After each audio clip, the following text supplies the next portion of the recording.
उत्पत्ति एकादशी का व्रत हेमंत ऋतु में मार्गशीर्ष मास के कृष्ण पक्ष को करना चाहिए। उत्पत्ति एकादशी को उत्पन्ना एकादशी के नाम से भी जाना जाता है। इस वर्ष यह एकादशी दिनांक 30 नवंबर 2021 को दिन मंगलवार के दिन आ रही है। जी हाँ मित्रों, जैसा कि नाम से ही ज्ञात हो रहा है, उत्पत्ति किस प्रकार एकादशी उत्पन्न हुई थी, आइए हम जानते हैं इस एकादशी के व्रत महात्म्य में। युधिष्ठिर जी ने भगवान श्री कृष्ण से पूछा, भगवान, पुण्यमयी एकादशी तिथि कैसे उत्पन्न हुई?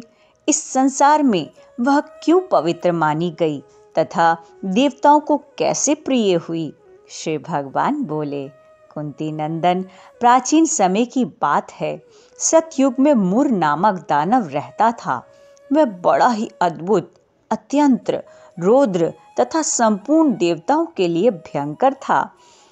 उस काल रूपधारी दुरात्मा महासुर ने इंद्र को भी जीत लिया था। संपूर्ण देवता उससे परास्त होकर स्वर्ग से निकाले जा चुके थे और शंकित तथा भयभीत होकर पृथ्वी पर विचरण करते थे। एक दिन सब देवता महादेव जी के पास गए। वहां इंद्र ने भगवान शिव के आगे सारा हाल कह सुनाया। इंद्र बोले, महेश्वर, ये देवता स्वर्ग लोक से निकाले जाने के बाद पृथ्वी पर विचर रहे हैं। मनुष्यों के बीच रहना इन्हें शोभा नहीं देता। देव, कोई उपाय बतलाइए। देवता किसका सहारा ले? महादेव जी ने कहा, देवराज, जहाँ सबको शरण देने वाले, सबकी रक्षा में तत्पर रहने वाले जगत के स्वामी भगवान गरुड़ ध्वज विराजमान हैं, वहां जाओ, वे तुम लोगों की रक्षा करेंगे। भगवान श्री कृष्ण कहते हैं, युधिष्ठिर, महादेव जी की यह बात सुनकर परम बुद्धिमान देवराज इंद्र संपूर्ण देवताओं के साथ क्षीर सागर में गए, जहां भगवान गदाधर सो रहे थे। इंद्र ने हाथ जोड़कर उनकी स्तुति की। इंद्र बोले, देव देवेश्वर, आपको नमस्कार है। देव, आप ही पति, आप ही मति, आप ही कर्ता और आप ही कारण हैं। आप ही सब लोगों की माता और आप ही इस जगत के पिता हैं। देवता और दानव दोनों ही आपकी वंदना करते हैं। हे पुंडरीकाक्ष, आप दैत्यों के शत्रु हैं। मधुसूदन, हम लोगों की रक्षा कीजिए। प्रभु, हे जगन्नाथ, अत्यंत उग्र स्वभाव वाले महाबली मुर नामक दैत्य ने इन संपूर्ण देवताओं को जीतकर स्वर्ग से बाहर निकाल दिया है। हे भगवान, देव देवेश्वर, शरणागत वत्सल देवता भयभीत होकर आपकी शरण में आए हैं। दानवों का विनाश करने वाले कमल नयन भक्त वत्सल देव देवेश्वर जनार्दन, हमारी रक्षा कीजिए, रक्षा कीजिए। प्रभु, रक्षा कीजिए। भगवान, शरण में आए हुए देवताओं की सहायता कीजिए। इंद्र की बात सुनकर भगवान विष्णु बोले, देवराज, वह दानव कैसा है, उसका रूप और बल कैसा है तथा उस दुष्ट के रहने का स्थान कहाँ है?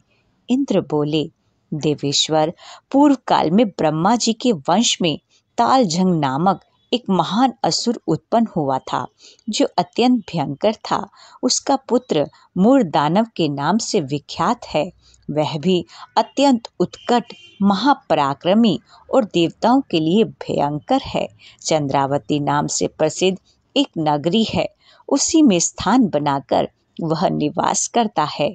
उस दैत्य ने समस्त देवताओं को परास्त करके उन्हें स्वर्ग लोक से बाहर कर दिया है। उसने एक दूसरे ही इंद्र को स्वर्ग के सिंहासन पर बिठाया है। अग्नि, चंद्रमा, सूर्य, वायु तथा वरुण भी उसने दूसरे ही बनाए हैं। जनार्दन, मैं सच्ची बात बता रहा हूँ, उसने सब कोई दूसरे ही कर लिए हैं। देवताओं को तो उसने उनके प्रत्येक स्थान से वंचित कर दिया है। इंद्र की यह बात सुनकर भगवान जनार्दन को बड़ा क्रोध आया। उन्होंने देवताओं को साथ लेकर चंद्रावती नगरी में प्रवेश किया। भगवान गदाधर ने देखा कि दैत्यराज बारंबार गर्जना कर रहा है और उससे परास्त होकर संपूर्ण देवता दसों दिशाओं में भाग रहे हैं। अब वह दानव भगवान विष्णु को देखकर बोला, खड़ा रह, खड़ा रह। उसकी यह ललकार सुनकर भगवान के नेत्र क्रोध से लाल हो गए। वे बोले, अरे दुराचारी दानव, मेरी इन भुजाओं को देख। यह कहकर श्री विष्णु ने अपने दिव्य बाणों से सामने आए हुए दुष्ट दानवों को मारना आरंभ किया। दानव भय से विवल हो उठे। पांडुनंदन तत्पश्चात श्री विष्णु ने दैत्य सेना पर चक्र का प्रहार किया। उससे छिन्न भिन्न होकर सैकड़ों योद्धा मौत के मुख में चले गए। इसके बाद भगवान मधुसूदन बद्रिकाश्रम को चले गए। वहां सिंगावती नाम की गुफा थी जो 12 योजन लंबी थी। पांडुनंदन उस गुफा में एक ही दरवाजा था। भगवान विष्णु उसी में सो गए। वह दानव मूर्ख भगवान को मार डालने के उद्योग में उनके पीछे पीछे तो लगा ही था, अतः उसने भी उसी गुफा में प्रवेश कर लिया। वहां भगवान को सोता हुआ देखकर उसे बड़ा हर्ष हुआ। उसने सोचा, यह दानवों को भय देने वाला देवता है, अतः निसंदेह इसे मार डालूंगा। युधिष्ठिर दानव के इस प्रकार विचार करते ही भगवान विष्णु के शरीर से एक कन्या प्रकट हुई जो बड़ी ही रूपवती, सौभाग्यशालिनी तथा दिव्य अस्त्र शस्त्रों से सुसज्जित थी।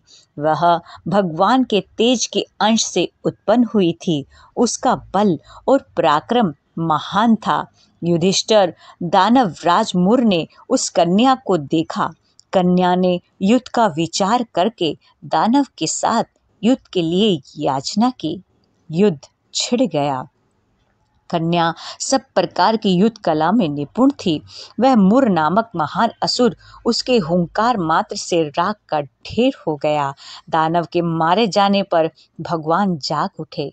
उन्होंने दानव के धरती पर इस प्रकार निष्प्राण पड़ा देखकर कन्या से पूछा, मेरा यह शत्रु अत्यंत उग्र और भयंकर था, किसने इसका वध किया है?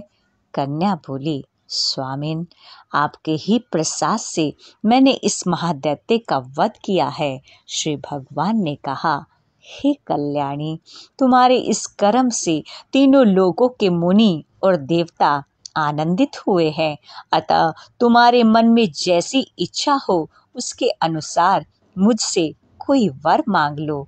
देव दुर्लभ होने पर भी वह वर मैं तुम्हें अवश्य दूंगा, इसमें तनिक भी संदेह नहीं है। वह कन्या साक्षात एकादशी ही थी। उसने कहा, प्रभु, यदि आप प्रसन्न हैं तो मैं आपकी कृपा से सब तीर्थों में प्रधान, समस्त विघ्नों का नाश करने वाली तथा सब प्रकार की सिद्धि देने वाली देवी हूँ। जनार्दन, जो लोग आप में भक्ति रखते हुए मेरे दिन को उपवास करेंगे उन्हें सब प्रकार की सिद्धि प्राप्त हो। माधव, जो लोग उपवास में नक्त भोजन अथवा एक भुक्त करके मेरे व्रत का पालन करेंगे उन्हें आप धन, धर्म और मोक्ष प्रदान कीजिएगा। श्री विष्णु बोले, हे कल्याणी, तुम जो कहती हो वह सब पूर्ण होगा। श्री भगवान श्री कृष्ण के कहते हैं, युधिष्ठिर, ऐसा वर पाकर महाव्रता एकादशी बहुत प्रसन्न हुई। दोनों पक्षों की एकादशी समान रूप से कल्याण करने वाली है। इसमें शुक्ल और कृष्ण का भेद नहीं करना चाहिए। यदि उदय काल में थोड़ी सी एकादशी हो, मध्य में पूरी द्वादशी और अंत में किंचित त्रयोदशी हो तो वह त्रिस्पर्शा एकादशी कहलाती है। वह भगवान को बहुत ही प्रिय है। यदि एक त्रिस्पर्शा एकादशी को उपवास कर लिया जाए तो 1000 एकादशी व्रतों का फल प्राप्त होता है तथा इसी प्रकार द्वादशी में पारण करने पर 1000 गुना फल माना गया है। अष्टमी, एकादशी, षष्ठी, तृतीया और चतुर्दशी ये यदि पूर्व तिथि से विद्व हों तो उनमें व्रत नहीं करना चाहिए। परिवर्तनी तिथि से युक्त होने पर ही इनमें उपवास का विधान है। पहले दिन में और रात में भी एकादशी हो तथा दूसरे दिन केवल प्रातःकाल एक दंड एकादशी रहे तो पहली तिथि का परित्याग करके दूसरे दिन की द्वादशी युक्त एकादशी को ही उपवास करना चाहिए। यह विधि मैंने दोनों पक्षों की एकादशी के लिए बतलाई है। जो मनुष्य एकादशी को उपवास करता है वह वैकुंठ धाम में जाता है, जहाँ साक्षात भगवान गरुड़ ध्वज विराजमान रहते हैं। जो मानव हर समय एकादशी के महात्म्य का पाठ करता है उसे 1000 गौदान के पुण्य का फल प्राप्त होता है। जो दिन या रात में भक्ति पूर्वक इस महात्म्य का श्रवण करते हैं वे निसंदेह ब्रह्म हत्या आदि पापों से मुक्त हो जाते हैं। एकादशी के समान पाप नाशक व्रत दूसरा कोई नहीं है, कोई नहीं है। गोविंद की प्यारी एकादशी, भक्तों की प्यारी एकादशी, पापों को मिटाती एकादशी, पुण्यों को बढ़ाती एकादशी, वैष्णव की प्यारी एकादशी, एकादशी। जी हाँ मित्रों, हम सभी ने उत्पत्ति एकादशी का महात्म्य श्रवण किया। इस महात्म्य के श्रवण से भी हमें अत्यंत पुण्य फल प्राप्त हुआ। इस पुण्य फल को आइए हम और जनों तक भी शेयर करें। आप ये शेयर करने की सेवा कीजिएगा। जितना हो अधिक से अधिक एकादशी व्रत का अनुष्ठान करें और सभी को एकादशी व्रत रखने की प्रेरणा दें। जय श्री कृष्णा, जय मदन गोपाल, जय मदन गोपाल।